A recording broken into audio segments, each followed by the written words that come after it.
A Ford Pinto beating a Porsche sounds like a joke, but in 1973, it actually happened. While Pintos were infamous for their exploding gas tanks, one dealership created the Pangra, a turbocharged 175 horsepower monster that sprinted from 0 to 60 miles per hour in just 7.5 seconds, 3 seconds faster than Porsche's own 914S. But how did a cheap economy car built in just 25 months humiliate Germany's finest on the track, and why was it suddenly forgotten? Let's find out. But first, hit that subscribe button for more about car news. The Ford Pinto is a car that's mostly remembered for bursting into flames if someone sneezed too hard near the rear bumper. The car that became the butt of every automotive joke in the 70s. But what if I told you that there was a Ford Pinto that could outrun a Porsche, not just on paper, but on actual racetracks? That wasn't a fluke. It was the Pangra, a rare, high-performance version of the Pinto that looked like it came straight from a sci-fi movie. With a turbocharged engine, race-tuned suspension, and a shark-like front end, the Pangra wasn't just a sporty Pinto, it was an absolute Porsche killer. And if you've never heard of it, well, that's exactly why we're talking about it. But before we get into the Pangra's glory days, we need to go back, way back. Because to understand how the underdog took down the German giant, you first need to see how the Pinto even became a thing. Ford was desperate in the late 1960s. Imports like the Volkswagen Beetle, Toyota Corolla, and Datsun 510 were flooding the market, and Detroit's big cars suddenly felt like dinosaurs. Ford tried fighting back with compact cars like the Falcon and Maverick, but even those were too big for this new wave of economy cars. So, in 1967, Ford's president, Lee Iacocca, said, "We need a subcompact, and we need it now." He wanted a car under £2,000 and costing under $2,000, a number that sounds tiny until you realize that's about $17,000 today. Ford's engineers were given a ridiculous deadline of 25 months to develop an entire car from scratch. That's insane. The average development cycle was 43 months back then, and yeah, the speed showed. Ford cut corners, ignored safety concerns, and rushed the Pinto to market in 1970. They even froze the basic design early so that production tooling could start before all the testing was finished. What could possibly go wrong? Well, we all know what happened next. The Pinto became infamous for its explosive tendencies. The fuel tank was a lawsuit waiting to happen, and Ford's internal memos later revealed that they knew about the problem, but decided it was cheaper to settle lawsuits than fix the issue. But not all Pintos were created equal, because while most were stuck in a grocery store parking lot, one dealership in California was about to turn the Pinto into a track monster. Enter Huntington Ford, a dealership in Arcadia, California. These guys were looking for a way to make the Pinto something special, and the man behind it all was Jack Stratton, their sales manager. He had a vision. What if you could take the lightweight Pinto and make it a proper sports car? And not just any sports car. He wanted something that could embarrass a Porsche. So, he teamed up with A.K. Miller, a Ford performance wizard known for turbocharging anything with wheels. They took the standard 2-liter Pinto engine and strapped on a turbocharger, cranking out 175 horsepower. For context, the stock Pinto had 86 horsepower. Not exactly muscle car territory, but the Pangra? It could hit 0 to 60 miles per hour in 7.5 seconds. Well, that might not sound impressive today, but in 1973, that was faster than a Porsche 914S. Just let that sink in. A Pinto was beating Porsches. This was no longer your grandma's Ford Pinto. Forget everything you know about the Pinto. The Pangra was something totally new. If you parked a regular Pinto next to a Pangra, it was like putting a Chihuahua next to a pit bull. They came from the same family tree, yes, but you wouldn't know it from looking at them. Let me just break this down clearly for you. Starting from the front, the Pangra had a custom-made fiberglass nose that didn't just look cool, it actually improved aerodynamics. The designers stretched the front out by 10 extra inches, giving it that aggressive shark-like profile. Hidden headlights popped up with a mechanical lever. Yeah, old school style. No fancy electronics here, making the car look way sleeker than any other Pinto ever built. This wasn't just cosmetic. Less wind resistance meant better speed and fuel efficiency. So, from a technical standpoint, this was already a huge improvement. But the real magic was hiding under that hood. The base Pinto's engine was a simple 2-liter inline-4 that pumped out a sleepy 86 horsepower. For the Pangra, Ford Performance legend A.K. Miller bolted on an AI research turbocharger, a high-tech move for the early 70s. They also lowered the compression ratio down to 7:1 and installed special water injection systems just to prevent overheating under turbo boost.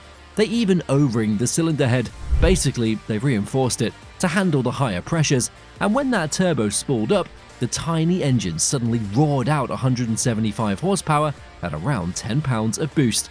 That's more than double the stock Pinto's output, making about 1.42 horsepower per cubic inch, which was phenomenal for that era. Now, how did this fancy turbocharged Pinto stack up in the real world against serious sports cars? Motor Trend magazine put it to the test in 1973, lining up the Pangra against its German rivals, the Porsche 914 and the sportier Porsche 914S. In a straight-up 0 to 60 mph sprint test, the Porsche 914 with a 1.7-liter engine took 12.5 seconds. The quicker 914S with the bigger 2-liter flat 4 did a little bit better, managing 10.5 seconds. But here comes the Pangra, the scrappy underdog, clocking an astonishing 7.5 seconds from 0 to 60.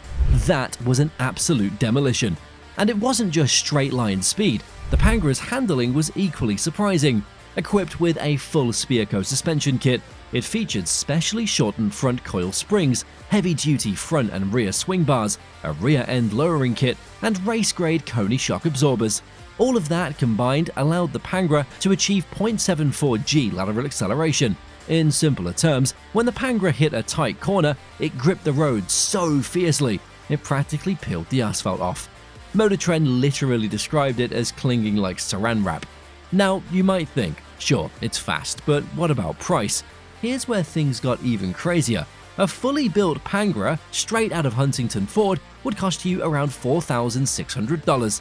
Sounds steep compared to a stock Pinto, right? But compared to the Porsches, it was a steal.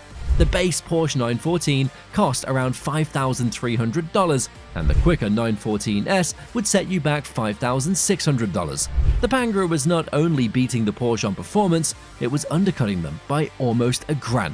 You didn't just humiliate Porsche drivers on the street, you did it with money left in your pocket. But wait, it gets better. The Pangra wasn't just a magazine curiosity. Private racers started noticing this little turbocharged beast and bought Pintos and Pangras into competitive motorsport. We're talking IMSA and Trans Am's 2.5 Challenge Series, which were specifically created for smaller, lighter cars.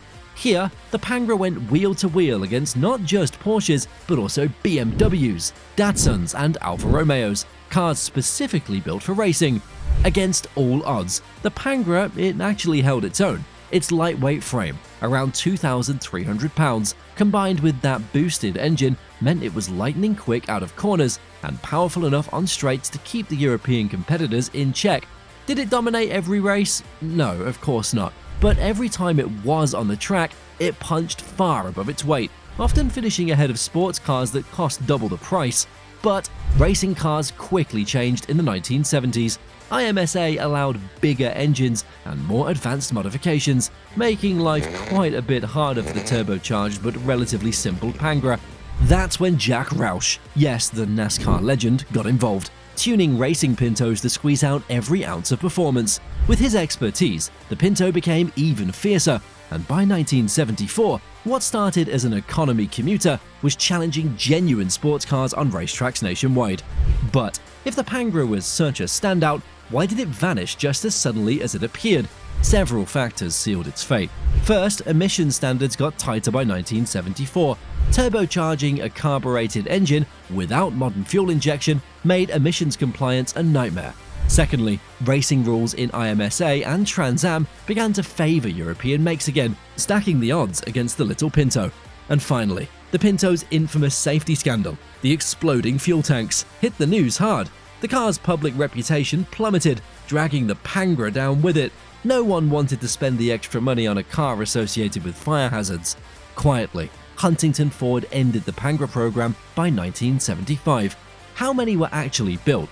Records are somewhat fuzzy, but estimates range from just 20 to 50 complete cars, along with hundreds of fiberglass body kits sold to enthusiasts who wanted to build their own turbocharged Pinto. Today, only about 5 genuine Pangras remain, hidden gems that represent one of the wildest chapters in American performance car history. So, looking back, what does the Pangra represent? It's proof that innovation and creativity can transform even the humblest of cars into something extraordinary. It also shows that in motorsports, it's not always the most expensive car that wins. It's often the one built with the most heart, ingenuity, and sheer stubbornness. Next time someone tries to mock the Ford Pinto, remind them there was a Pinto that didn't just challenge Porsche. It beat Porsche, embarrassed Porsche, and did it all at a fraction of the cost.